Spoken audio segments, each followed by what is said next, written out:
नमस्कार दोस्तों। माँ भारती हिंदी मंच यूट्यूब चैनल पे आपका हार्दिक स्वागत। दोस्तों, आज टेट और रीट की तैयारी को सुदृढ़ करने के लिए आज फिर से एक बार ये एच टेट 2022 का पेपर आपके लिए लेकर आया हूँ। इसमें जो हिंदी का पार्ट आया था 15 नंबर का, उसको आज आपके साथ मिलकर आप और हम हल करेंगे। तो देखते हैं इसमें किस प्रकार के क्वेश्चन थे, कैसा लेवल था। 2022 का जो पीजीटी का पेपर हुआ था वो कल हल करवा चुका था पिछली वाली क्लास में, आप जाकर देख सकते हैं। प्ले लिस्ट में डाल दिया गया है वो पेपर, चैनल पे जाके आप देख सकते हैं। तो आइए आज इसको हल करते हैं। और इसमें पहला प्रश्न क्या है, देखो। क्रिया की दृष्टि से असंगत विकल्प चुनिए। क्रिया की दृष्टि से असंगत विकल्प चुनिए। तो देखो, इसमें रमेश पत्र लिखवाता है, प्रेरणार्थक क्रिया है ये।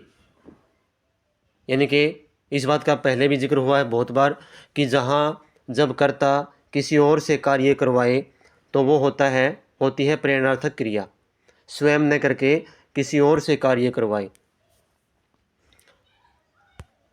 अब अगला है ऑप्शन नंबर 2, बालक छत पर खड़ा है, अकर्मक क्रिया।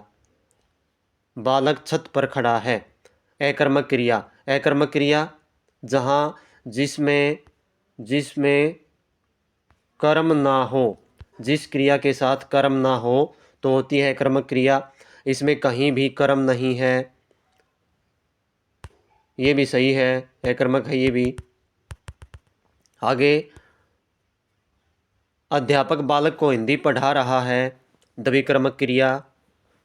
तो देखते हैं इसमें द्विकर्मक का मतलब जिस वाक्य में दो कर्म हो। तो इसमें एक तो बालक हो गया, बालक को, और एक हो गई हिंदी। ये दो इसमें कर्म है, इसमें ये दो कर्म हैं, बालक को और हिंदी, ये भी सही है। आगे देखो, आगे देखिए, प्रणीता जोर जोर से हंस रही है, में सकर्मक क्रिया। प्रणीता जोर जोर से हंस रही है, सकर्मक क्रिया।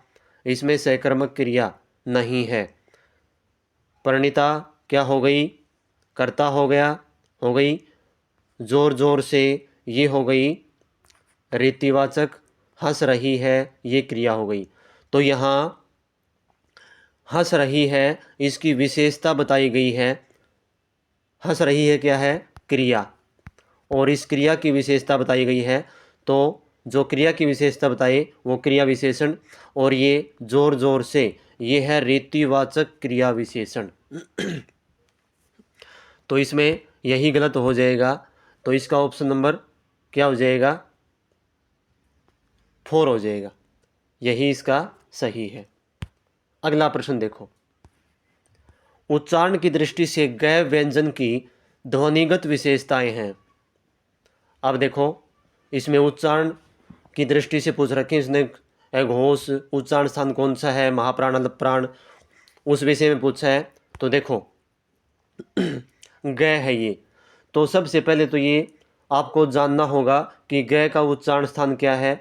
तो गै का उच्चारण स्थान मैंने सूत्र बताया था, आपका ट्रिक बताई थी, अकुहु, अकुहु विसर्गी कंठ।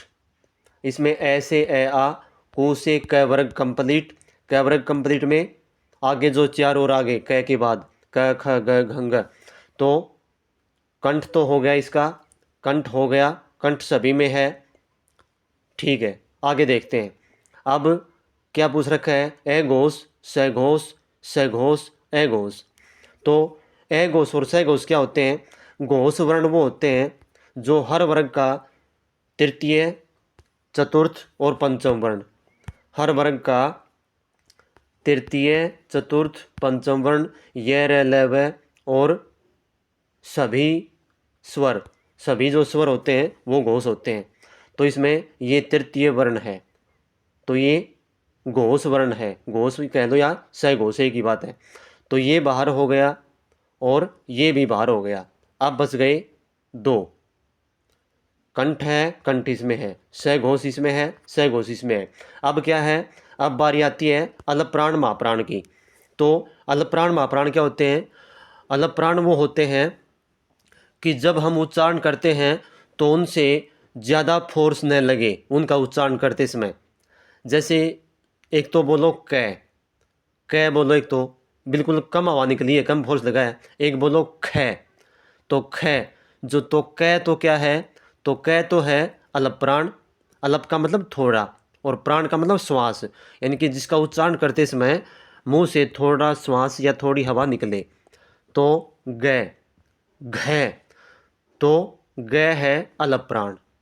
तो इसमें क्या हो जाएगा, कंठ हो गया, सघोष हो गया और अलप प्राण हो गया। तो इसका ऑप्शन नंबर 3 हो जाएगा सही आंसर, ऑप्शन नंबर 3। तो देखो मैंने इसकी में जो है 3-4 क्वेश्चन एक्स्ट्रा बता दिए। आगे देखो अगला प्रश्न संधि से पूछा गया। इसमें संधि से लगभग सभी में आए ही ये, संधि से सभी में आए हैं। तो देखो साध्वाचारण शब्द का सही संधि विच्छेद है साध्वाचारण। अब देखो भाई सही संधि विच्छेद पूछा इसने, तो मैं इसमें क्या बताऊं। सबसे पहले तो ये बता देता हूं कि ये स्वर संधि का एग्जाम्पल है और स्वर संधि के जो 5 भेद हैं उनमें यण संधि का एग्जाम्पल है ये, यण संधि का। पहले तो इस बात को देखो। अब देखो साधव प्लस आचरण बिल्कुल गलत, साध प्लस आचरण बिल्कुल गलत, साधु प्लस आचरण ये भी नहीं है, थोड़ा सा नज़दीक लगा ये। साधु प्लस आचरण ये बिल्कुल सही है। साधु ध को मात्रा छोटी आएगी और आचरण साधु आचरण। अभी यण संधि का नियम जो मैंने बता रखे हैं पहले कि जैसे साधु प्लस आचरण ये हुआ, साधु आचरण हुआ, इसे ऊ बाहर निकलाया, बच गया आधा ध। और क्या नियम है कि यदि जहाँ ऊ और बड़ा ऊ उसके बाद कोई भी भिन्न स्वर आ जाए तो उसका वह बन जाएगा आधा, आधा वह बन जाएगा। तो यहाँ पे ऊ है और इसके आगे भिन्न स्वर के रूप में हमारे पास आ है, तो इसका बन जाएगा वह। अब देखो कैसे बना, तो ये तो क्या बना था, सॉरी हाँ, ये बन गया था साध, आधा ध बच गया था और ऊ का वह बन चुका था, ठीक है ना। और आ वह आधा बचा, आधा बन गया था, वह आधा ही बनेगा, भले ही यह बनो वह बनो, ठीक है। आगे एज इट इज आचरण। अब इसको मिला दो, अब इसको मिला देंगे तो क्या बनेगा, साधव वह पूरा हो जाएगा। क्यों, क्योंकि इसके आगे तुरंत बाद क्या है, स्वर है। आधे व्यंजन के बाद यदि स्वर हो तो वो स्वर उसी रूप में व्यंजन में आ जाएगा, तो ये बन गया वाह। और चरण का चरण तो ये बन गया साधवाचरण। ये इस शब्द की चीर फाड़ थी भाई। अब यदि आपको समझ में नहीं आई हो तो फिर भाई कैसे आएगा बताओ। बिल्कुल एक एक चीज़ का जो है विश्लेषण कर दिया मैंने। तो इसमें ऑप्शन नंबर कौन सा बन जाएगा, चौथा। आगे देखो नेक्स्ट है वचन की दृष्टि से कौन सा युग्म सही है। वचन पूछ दिया इसने। अब तो देखो सही पूछा, सही है पूछा इसने कि कौन सा सही है। दर्शन दर्शनों, प्राण प्राणों, नारी नारियों, हस्ताक्षर हस्ताक्षरों। ये देखो भाई बिल्कुल सही पूछा इसने। तो पहले आपको मैं क्लियर कर देता हूँ एक बात कि हिंदी भाषा में कुछ एक शब्द ऐसे हैं जो हमेशा जो है, जो सदा ही बहुवचन में रहते हैं। और उनमें 3 ये हैं, कौन कौन से। एक तो है दर्शन, प्राण और हस्ताक्षर। और एक होता है होश, होश वह अपने होश गवा बैठा। केस, केस मतलब बाल, उसके केस लंबे हैं, ठीक है ना। एक आंसू, ये भी क्या है। ये 5-6 जो शब्द होते हैं वो हमेशा किस में रहते हैं, बहुवचन में रहते हैं। वो बहुवचन में ही रहते हैं, उनका बहुवचन बनाने का कोई औचित्य है ही नहीं। तो यहाँ दर्शन, प्राण और हस्ताक्षर ये अपने आप में बहुवचन है, इनका बहुवचन नहीं बनेगा। तो इसका सही हो जाएगा नारियों।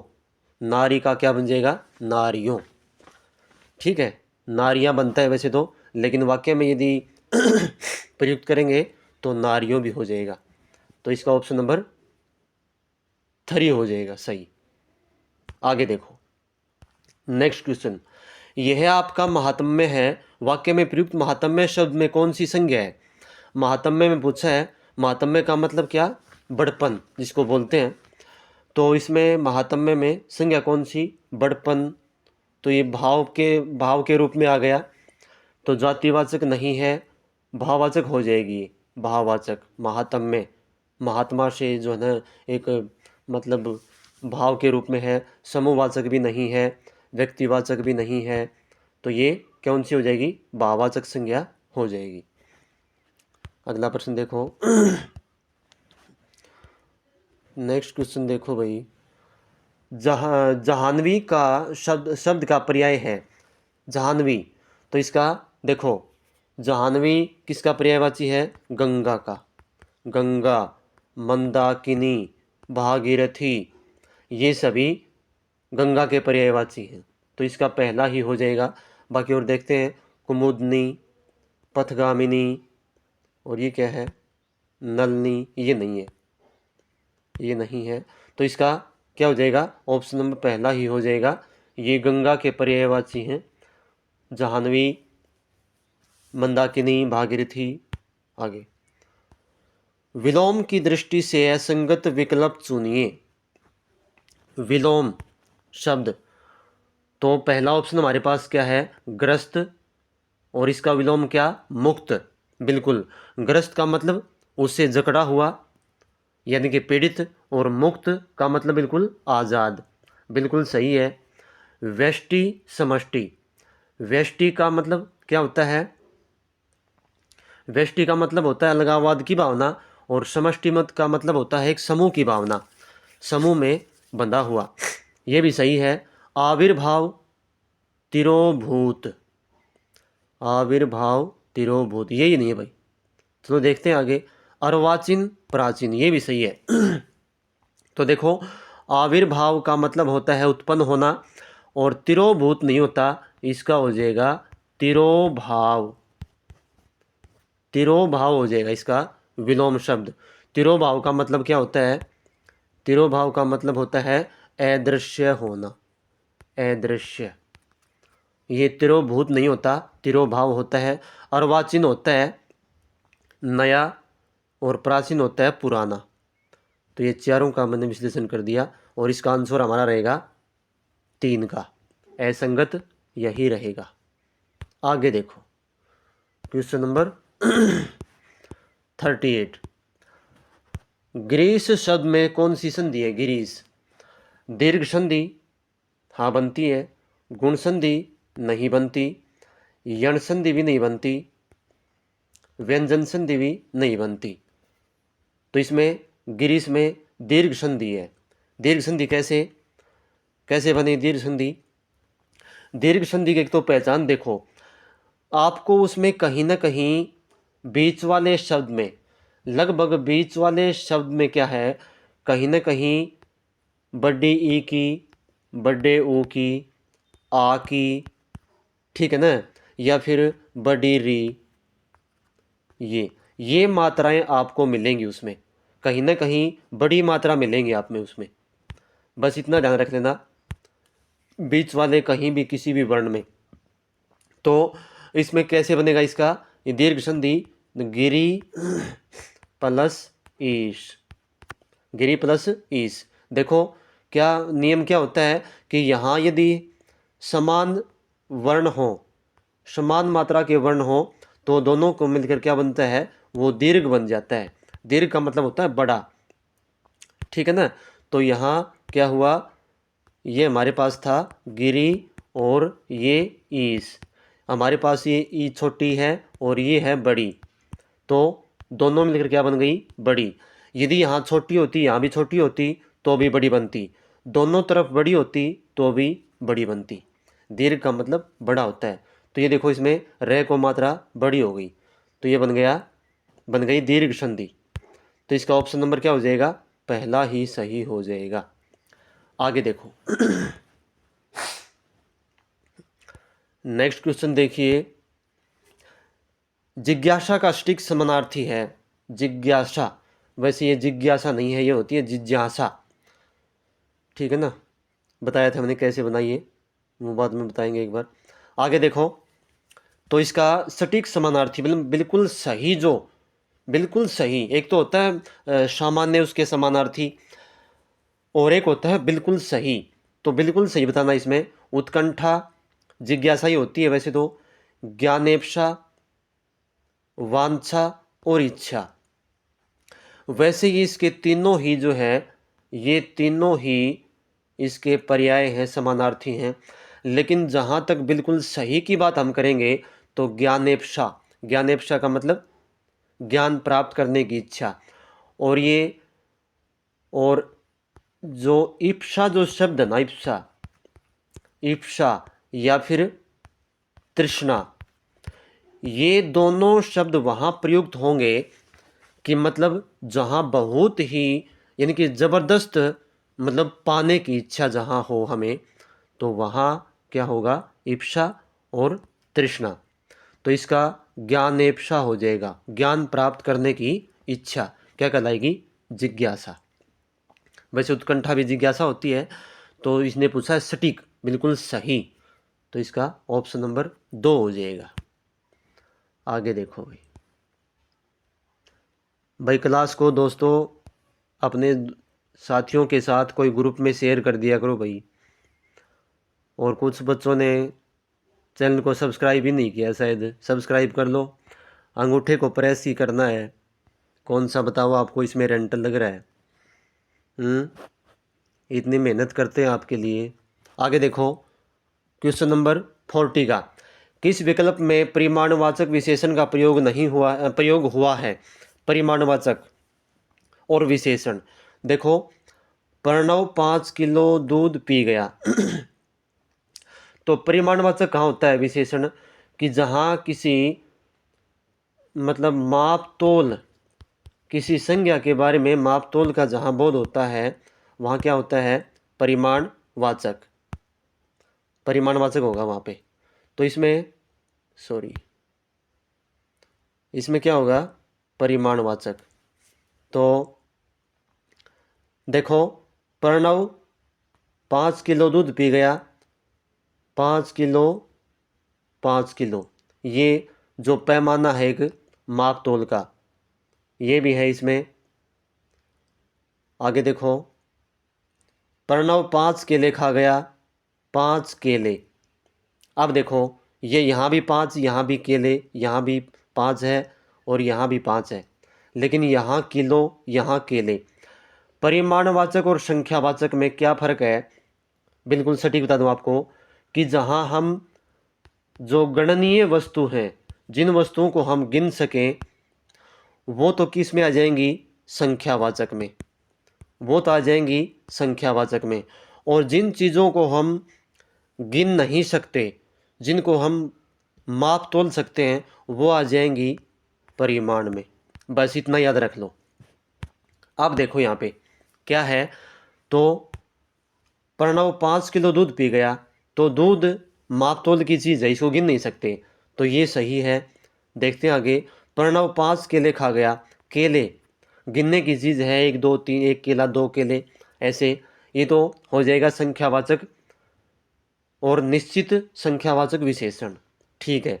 प्रणव 5वीं कक्षा में पढ़ता है, 5वीं कक्षा, कक्षा को भी हम गिन सकते हैं, पहली, दूसरी, तीसरी, चौथी, 5वीं, ये भी संख्यावाचक है। प्रणव के साथ कुछ बच्चे खेल रहे हैं, कुछ बच्चे, अब बच्चे क्या है? बच्चे भी क्या है? गिनने योग्य हैं, 1 बच्चा, 2 बच्चे। अब कुछ, ये अनिश्चित संख्यावाचक विशेषण का हिस्सा है, तो इसमें ऑप्शन नंबर पहला ही हो जाएगा, इसमें परिमाणवाचक संख्या विशेषण का प्रयोग हुआ। आगे देखो, अगला प्रश्न हमारे सामने सामने जो बड़ा सा घर दिखाई दे रहा है वह मेरा है, वाक्य में किस सर्वनाम का बोध हुआ है? देखो, सामने जो बड़ा सा घर दिखाई दे रहा है वह मेरा है, वाक्य में किस सर्वनाम का प्रयोग हुआ है? तो सर्वनाम के कितने भेद होते हैं? 6। सर्वनाम के भेद 6। पुरुषवाचक, निजवाचक, निश्चयवाचक, अनिश्चयवाचक। 4 तो ये हैं, ठीक है ना। अब देखो, यहाँ ये हो जाएगा, बता दूं आपको, ये निश्चयवाचक सर्वनाम का भेद है। निश्चयवाचक सर्वनाम कहाँ होता है? निश्चयवाचक सर्वनाम वहाँ होगा जहाँ किसी वस्तु के पास या दूर का बोध जहाँ करने के रूप में हुआ हो। जैसे पास या दूर की वस्तु को बताने के रूप में जिसका प्रयोग हो रहा हो, उसका वहाँ जो है निश्चयवाचक सर्वनाम प्रयोग होगा। जैसे ये कह रहा है, सामने जो बड़ा सा घर दिखाई दे रहा है वह मेरा है। वह, देखो, वह मेरा है, ये जैसे संकेत सा कर रहा है, कोई बता रहा है दूर की चीज़, तो यहाँ निश्चयवाचक हो जाएगा। पुरुषवाचक सर्वनाम के 3 भेद होते हैं, कौन कौन से? एक तो उत्तम पुरुष, मध्यम पुरुष और अन्य पुरुष। निजवाचक में अपने इसकी पहचान क्या होती है? इसकी पहचान कि जहाँ अपना, खुद का, स्वयं, अपने आप, ये जहाँ भी आपको दिखाई दे तो वो निजवाचक सर्वनाम होता है। अनिश्चयवाचक में निश्चितता नहीं होती। जैसे कोई बाहर खड़ा है, जैसे कोई बाहर खड़ा है, ऐसे, तो वहाँ निश्चितता नहीं होती, तो ये होता है अनिश्चयवाचक सर्वनाम। तो इसका कौन सा हो जाएगा? निश्चयवाचक सर्वनाम इसका आंसर हो जाएगा। आगे देखो, नेक्स्ट क्वेश्चन हमारे पास, किस विकल्प में भाववाचक तद्धित प्रत्यय का प्रयोग हुआ है? भाववाचक तद्धित प्रत्यय, तो तद्धित प्रत्यय वो होते हैं कि जो संज्ञा और विशेषण के साथ जुड़कर जो है एक अलग शब्द बनाए। तो इसमें देखो, बुलावा, बुला प्लस आवा नहीं हुआ, इसमें कोई प्रयोग नहीं हुआ। चचेरा, चाचा प्लस एरा प्रत्यय नहीं, ये तो वैसे ही है। सौजन्य, सौजन्य का मतलब, सौजन्य का पहले मतलब समझो, फिर अपने आप भाववाचक संज्ञा में आ जाएगा। सौजन्य का मतलब होता है एक मित्रता का भाव कह सकते हैं, करुणा का भाव कह सकते हैं, ठीक है ना। एक और सौहार्द की भावना कह सकते हैं, वो होता है सौजन्य, ठीक है ना। और इसमें सु उपसर्ग और जन्य प्रत्यय लगा, ये बन गया सौजन्य। लखेरा, लखेरा, लख प्लस एरा, लख मतलब लाख की चूड़ियाँ जो बनाने वाला होता है उसको बोलते हैं लखेरा। तो इसमें भाववाचक संज्ञा तद्धित प्रत्यय का प्रयोग इसमें हुआ है सौजन्य में, इसमें भाव छुपा हुआ है। आगे देखो, अब ये प्रश्न पूछ दिया समास से, सरसिज शब्द में समास कौन सा है? सरसिज, तो सरसिज में समास कौन सा? देखो भाई, सबसे पहले तो समास के भेद, कर्म तत्पुरुष, कर्ण तत्पुरुष, संप्रदान, अपादान तत्पुरुष, ये इस प्रकार से होते हैं। कर्मधारय समास, द्वंद्व, अव्ययभाव और अलुक तत्पुरुष। क्या होता है? कर्मधारय समास में विशेष्य विशेषण या उपमेय उपमेय का बोध होता है, उपमेय उपमा का, ये तो नहीं है। द्वंद्व समास में दोनों पदों की प्रधानता होती है और जहाँ जोड़े से दिखाई दे आपको, हाथ पैर, माता पिता, भाई बहन, मोटा पतला, अच्छा बुरा, ये। और यहाँ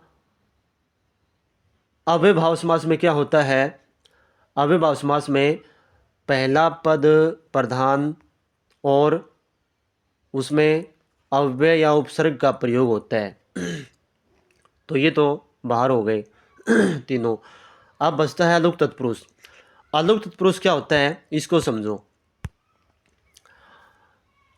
अलग तत्पुरुष समास में इन 6 के बाद भी कौन से होते हैं, अलग होते हैं। एक तो होता है अलुक तत्पुरुष, एक होता है उपपद तत्पुरुष। तो अलुक तत्पुरुष में क्या होता है, अलुक तत्पुरुष में जो विभक्ति होती है उसका लोप नहीं होता, उसका लोप नहीं होता। लोप का मतलब वो विभक्ति एज इट इज़ रहती है, जो कि त्यों रहती है। जैसे सरसिज, सरसिज का मतलब सरसी, सरसी क्या है, सरसी है सप्तमी विभक्ति, संस्कृत से आया है ये। सर, सर होता है तालाब, और सरसी तालाब में, और जय, जय का मतलब होता है पैदा होने वाला। सरसिज तालाब में जो पैदा होता है वो क्या, कमल। और वैसे करेंगे तो इसका बहुव्रीहि समास में भी हो जाएगा, लेकिन यहाँ इसने विभक्ति के रूप में पूछा है, विभक्ति के एंगल से पूछा इसने यहाँ पे, तो इसका अलुक तत्पुरुष हो जाएगा। इसमें विभक्ति का लोप नहीं होता। सरसिज, ये विभक्ति एज इट इज़ है सरसी, और ये है अधिकरण तत्पुरुष, सप्तमी विभक्ति एक वचन। तो ये हो जाएगा इसका। ये जब समास करवाएंगे तो बिल्कुल गजब तरीके से करवा देंगे, बिल्कुल सही विश्लेषण के साथ। आगे देखो, अब ये उपसर्ग से पूछ लिया, किस शब्द में अनुपसर्ग का प्रयोग नहीं हुआ है, अन का पूछा इसने। तो देखो अनुत्तर, अनुत्तर में तो हुआ है, अन प्लस उत्तर, बिल्कुल हुआ इसमें। अनुपम में भी हुआ है, अन प्लस उपम, ठीक है। अनुदार, इसमें भी हुआ है, अन प्लस उदार, ठीक है।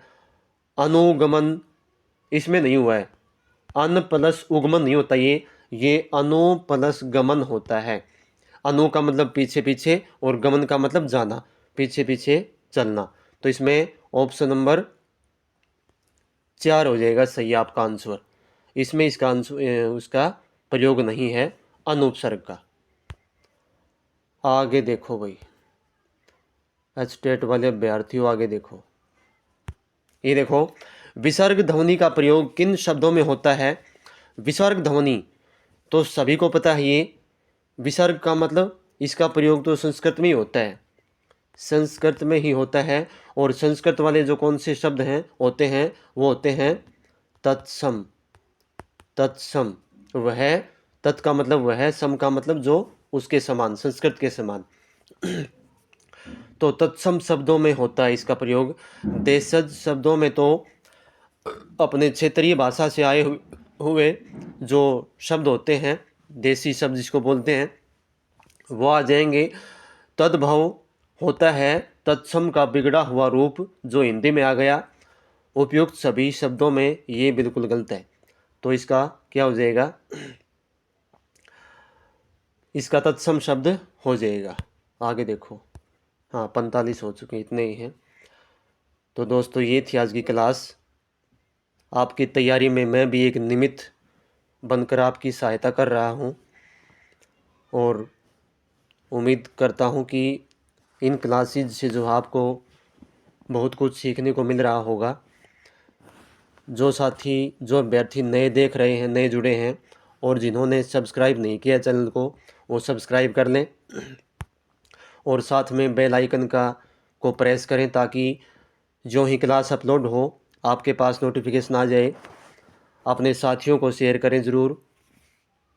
आप और कोई ग्रुप हो, एजुकेशन ग्रुप, उसमें इसको शेयर करें क्लास को।